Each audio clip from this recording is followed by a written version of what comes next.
if you want to know what William Campbell and those people were like at Kings Mountain, just think of today's Special Forces.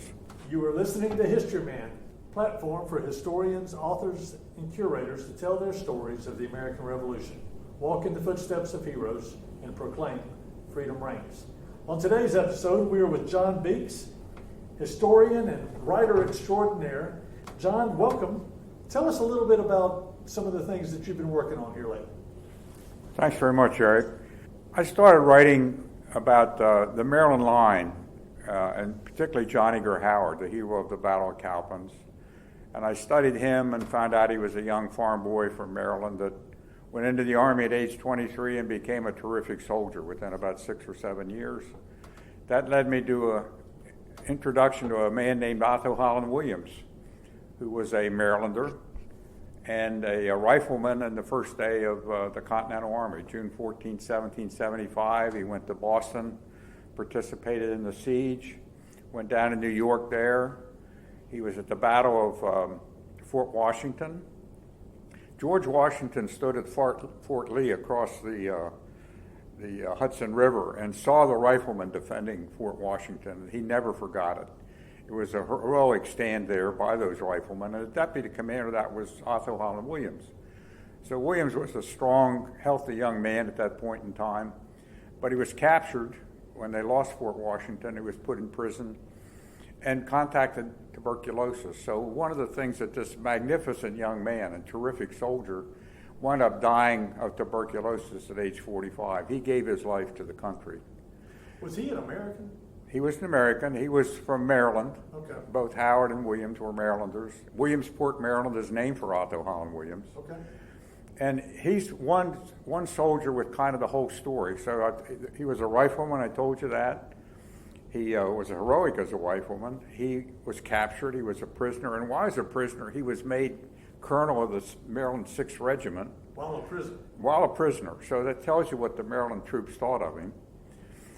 He came back after Valley Forge. He was at the Battle of Monmouth. And in the hard winter in Morristown in 1779-80, he became chief of staff when Alexander Campbell, the adjutant general, took leave. So for several months, Otto Holland Williams, as the adjutant general of the Army, worked with George Washington every day. And he's already a rifleman, he's a regimental commander, now he's adjutant general. From that day forward, he became both a regimental commander and the adjutant general of the Maryland line. And he worked directly with the leader, who was assigned then, which was a man named Baron DeKalb. So Williams and Howard, these young men, with this 56-year-old German-born French officer DeKalb, who came to America with Lafayette, worked together and then went through the Southern Campaign. So they all went to Camden after marching from Morristown, New Jersey into the South, and Charleston was lost and so forth. DeKalb really died heroically after the Battle of Camden. He showed what a military leader does. People are familiar with that battle. On the right was the Maryland line and the Delawares under DeKalb. On the left was militia. The militia saw the British coming and their drums, their bagpipes, their long bayonets, and they fled. So DeKalb and his group got surrounded. DeKalb ended that day with 11 wounds, three bullet wounds, 8 cuts from bayonets and sabers. Fortunately for America, Williams and Howard and a number of the Maryland troops got off through the swamps in the right and lived to fight again. DeKalb died 3 days later, but I believe his contribution to the Maryland line that continued to be heroic in the South had a lot to do with his training and discipline day in and day out for 2 years. I know we're talking about Otto Williams, but you mentioned Baron DeKalb. When he died, right before he died, did he not make some statement that went to the heart of who Baron DeKalb was? Did he not say something like, I die a death that I always wanted, a death of a man fighting for the rights of man? It is written that he said that. He dictated 2 wonderful letters how proud he was of the Maryland troops that had served under him. Because he was, they didn't have transfusions in those days. He just basically bled to death over 3 days. And that statement was attributed to him. I believe the words were kind of words that DeKalb felt. I'm not sure he would have used language quite that flowery. I see. But that's attributed to him, and I have no objection to people using that. But I just think of him and what he was a very dignified. Right. He was a soldier is what he was. Right. And you had said prior to our recording that he was really a baron. he was a I baron. mean, contrary to some of the other historians out there. he Many, really many, was. many writers have called him a self-styled baron. He was a baron. I discovered that in my research. There was a letter from the French king wanted to help America win. Right. Lafayette was a 19-year-old, the wealthiest man in France, but he wanted to come to America. So they wanted to help him. So basically DeKalb, this 56-year-old veteran, proven soldier, came with him and a group of officers. Lafayette he bought the ship that they came in, the Victoire. They landed in Georgetown on the passage from France to America. DeKalb taught Lafayette English as best he could. DeKalb was fluent in French, German, and English. They landed in Georgetown. They went to Charleston, spent a week in Charleston together, and then on to the war. And of course, Lafayette became almost a godson to Washington eventually, which is interesting. That's an interesting part of the story in my view, because George Washington didn't like Frenchmen. Right. He had fought him in the French and Indian War, and he was really kind of suspicious of Frenchmen. He had a bias. He did, no question. But Lafayette helped turn him. They were both Masons. That helped. Lafayette agreed to serve without pay, and he didn't demand a command. Right. So he endeared himself very quickly, and it softened up the Americans toward the French officers, some of whom had come over early and were pretty arrogant and demanded money and all that. But DeKalb was a wonderful soldier with tremendous experience and a fine gentleman. He was not gifted an individual command. I think DeKalb liked being one of a group of generals, but somebody at the top making the decision. So as he marched south, it became more and more obvious that's why Gates wound up taking command. But a magnificent battlefield soldier. So where was Williams in the hierarchy of that command structure? If Gates was in charge of the Southern Army coming south, and DeKalb was over the Maryland line. Yeah, where was DeKalb Williams? took it from Morristown down into North Carolina. When Charleston fell, the senior officer in the South was a German-born French officer. So, hey, we got to get an American. So they sent Gates down. DeKalb agreed to serve under Gates, but Williams had been adjutant general under DeKalb, and he remained adjutant general under Gates. And Williams was double-hatted. He had the adjutant general's job, plus he commanded the 6th Maryland Regiment. So it was really Gates at the top at the Battle of Camden, DeKalb in command of Delaware and Maryland troops, and Williams serving as double-hatted as adjutant general and commander of the 6th Maryland. So, the Maryland line, there's a gentleman who wrote a book called The Washington's Immortals, and I think there's a lot of truth in that. If you go back to the beginning, this is not the campaign in the South, but, at Gowanus Creek at the Battle of Long Island, the Maryland line saved the American Army. They had been surprised. About 250 Marylanders under Mordecai Gist, who was a fine young soldier, and there were like 1,500 British attacking them and moving them back. 250 men attacked them again and again, and they had to retreat across Gowanus Swamp. Of 250 men, 9 survived under Gist. But they stopped enough of that attack that Washington was able to reform his lines and get away in the night earlier. So from the very beginning of the war, for whatever reason, Maryland, I think their militia system and so forth, and some pretty good military leaders, made a contribution all the way. But in the South, of course, it was at Camden, then Howard at Cowpens. He won a silver medal from Congress for that. Daniel Morgan, of course, won a gold medal. He was the genius that figured out how to use militia. And then Guilford Courthouse, then the siege at 96, then Hopkirk's Hill, and then out of Eutaw Springs. In each one of those, the Maryland line was very, very prominent, very capable. And that's what got me started. I live in Maryland, and I realized that there wasn't a lot of information about their contribution to the Revolutionary War. And I didn't know anything about the war in the South and sort of started looking into this. It is interesting as I have kind of worked my way through some of the history that you don't hear a lot about the secondary heroes or the tertiary moments that happen. Right. So I appreciate you stepping forward and talking about a lot of those. You said you've written a book about Baron DeKalb. Tell us some of the other books you've written. Well, one about Arthur Holland Williams, which Uh-huh. again, I think, Light Horse Harry Lee, which was a lot of fun. He's controversial even to this day, but he was a terrific soldier. My interest has been to find people that were really superb in combat. Real, no kidding, battlefield leaders worthy of respect and remembrance, who are forgotten. Right. And for whatever problems Light Horse Harry Lee had later in life, he was a magnificent Legion commander. Sure. And, when George Washington was president, we have all his papers, of course. He had to put together an army to do the Whiskey Rebellion in 1792. In 1797, he's doing one. It looks like we're going to have a war with the French. So he has all these notes where he's writing about all the officers that might be people that he could bring into the army. Every single time, he wanted Light Horse Harry Lee to be the commander. He trusted him more than any of them because of his brilliance and skill and thoughtfulness and all this. Big problem was he was younger than virtually all his other generals. So if he appointed Lee to be the commander, the older ones wouldn't serve under him. So I'm glad I got to write about Lee. I think that I focus on the Revolutionary War part of his life, and he made a big contribution. And so did William, so did Howard, Sure.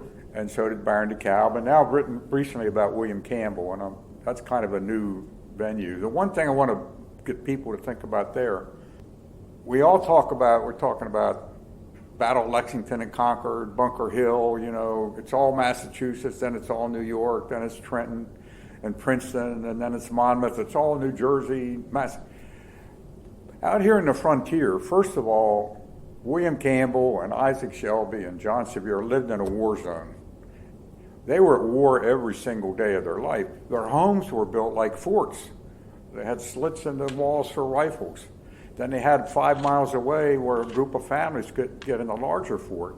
There was never a year when a group around southwestern Virginia frontier where some people weren't killed by invaders, either the Shawnee or the Cherokee. The Shawnee were up in Ohio, the Cherokee were in Tennessee. So they were used to being in combat. And the British had put a proclamation line down the top of the Allegheny Mountains. They didn't want Americans going west of that line. So you had these Scotch-Irish who were sort of combative, and they saw that land in Kentucky, and they saw the path through in the Cumberland Gap, and boy, they wanted that land. I mean, they have almost insatiable desire to grow. Meantime, the Cherokee and the Shawnee, they've had it for centuries. They think it's theirs. They don't want to own it individually. They want to hunt on it and all that. So, I mean, it's inevitable conflict. So they lived that way. So when they came to Kings Mountain, which was really, really important, October the 7th, 1780, they had been at war every day their whole life. They were given a rifle when they were 10 years old and learned to shoot it from that point in time. They knew how to live in the woods. They had to sneak quietly. They had to scout and range and all those kinds of skills. An incredible marksman with a weapon, the rifle barrel, that could be accurate at 300 yards, where a musket was hardly accurate at all at 80 yards. So it was a gathering of really, really capable woodsmen. And if you want to know what William Campbell and those people were like at Kings Mountain, just think of today's special forces. They could live in the woods. They could hunt, camp, Well, they march. certainly weren't hampered by baggage trains and. Absolutely not.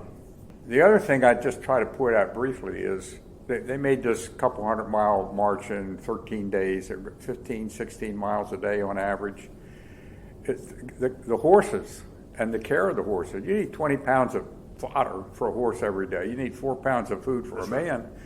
And they figured out how to do that, and those horses were tough.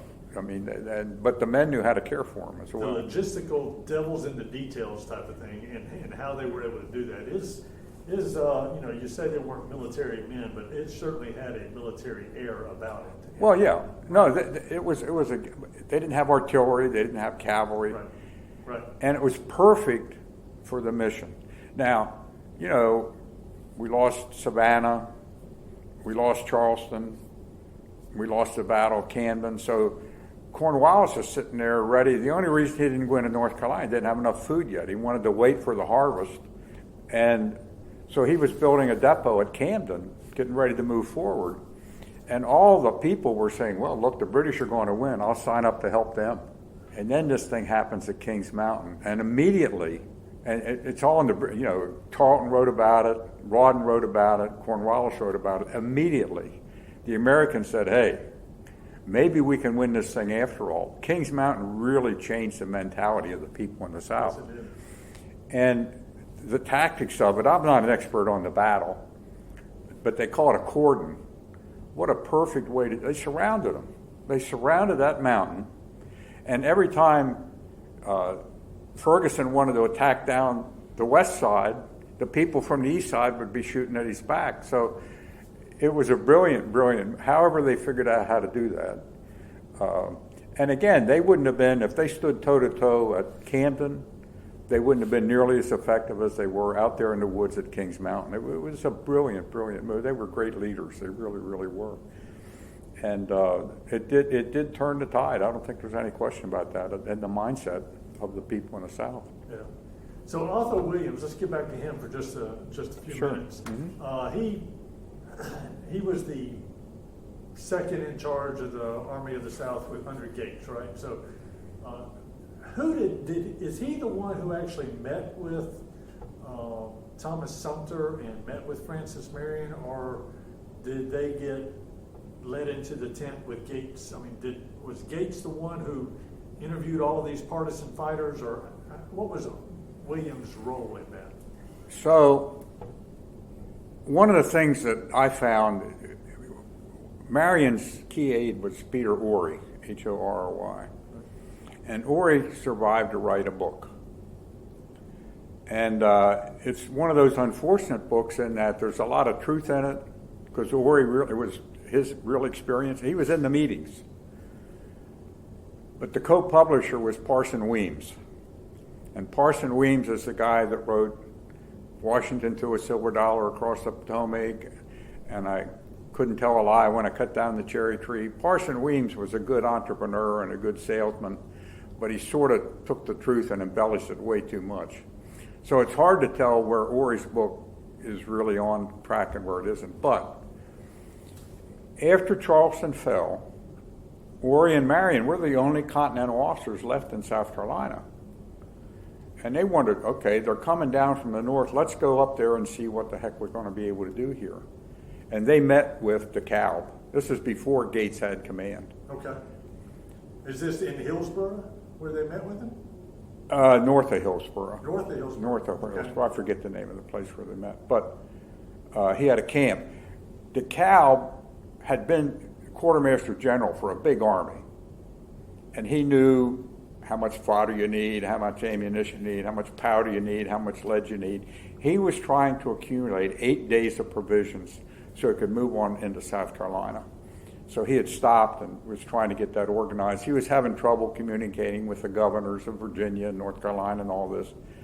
And but anyway, the thing that I love so much is Marion, Ory, and DeKalb immediately took to each other.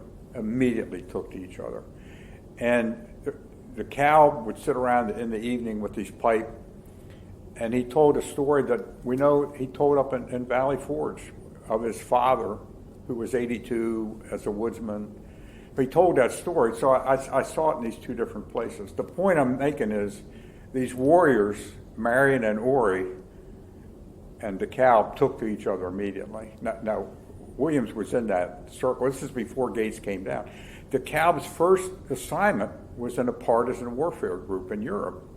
So he understood Marion. He understood how to use him. Right. And he understood, look, this is a valuable resource for us. Let's get him out there ranging and scouting and keeping us informed, that kind of a thing. You have the impression from Williams's writing when Gates took over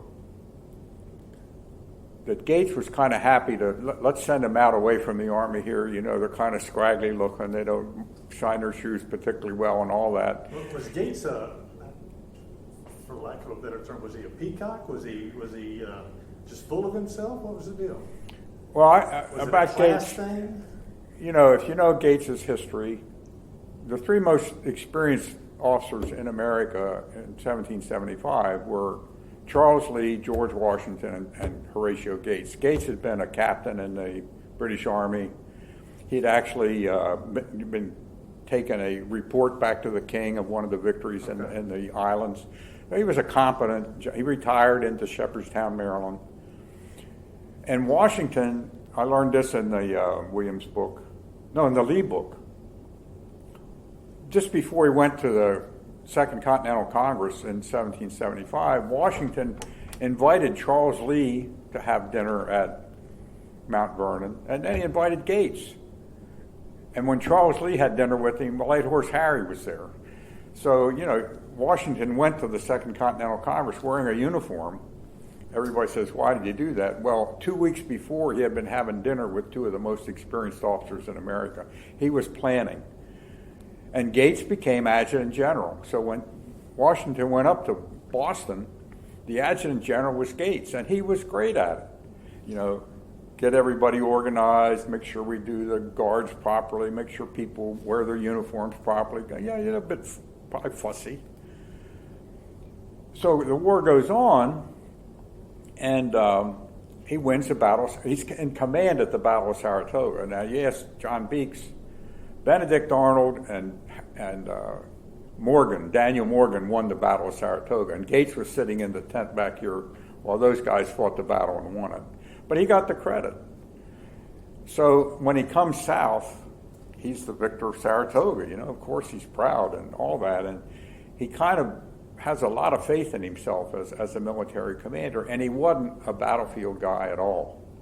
He just didn't have the skills. He didn't decide quickly. He didn't react well. He didn't keep the picture. So a real warrior like DeKalb, you know, they only worked together a couple of weeks, so you can't really say how that relationship worked in many, many ways. But there's a lot of hints that Gates wasn't perceptive enough to understand that these scraggly-looking partisans from South Carolina, you know, with their scraggly horses or whatever, gosh, let's get them away from my army. I think he would have done that. And not realizing. Now, with Sumter, somehow or another, he had a faith in Sumter. I'm not sure why exactly. I don't think they met directly, but they corresponded a lot. Right before the Battle of Camden, he sent 100 Continentals and some artillery off to support Sumter, who was doing a raid. So for some reason, he was more inclined to support Sumter than he was. But he didn't understand what Marion could do like DeKalb did. DeKalb knew exactly what they could do. Right. This whole thing is fascinating to me, and you've covered a wide breadth of areas within the Revolution. And how can people get a hold of your books? Well, you can find them on Amazon, but the actual publisher is Heritage Books. HeritageBooks.com, I think, is a good place to get a hold of them. And they're in a lot of libraries in the South and that kind of a thing. But Heritage Books would be a good place to do it. And among the books that you've written, I know DeKalb, Light Horse Harry Lee, you've got one on William Campbell. Yeah, the most recent one is William Campbell and the American Revolution. And it talks about, it's got the title Commander Rifleman at Kings Mountain and Guilford Courthouse.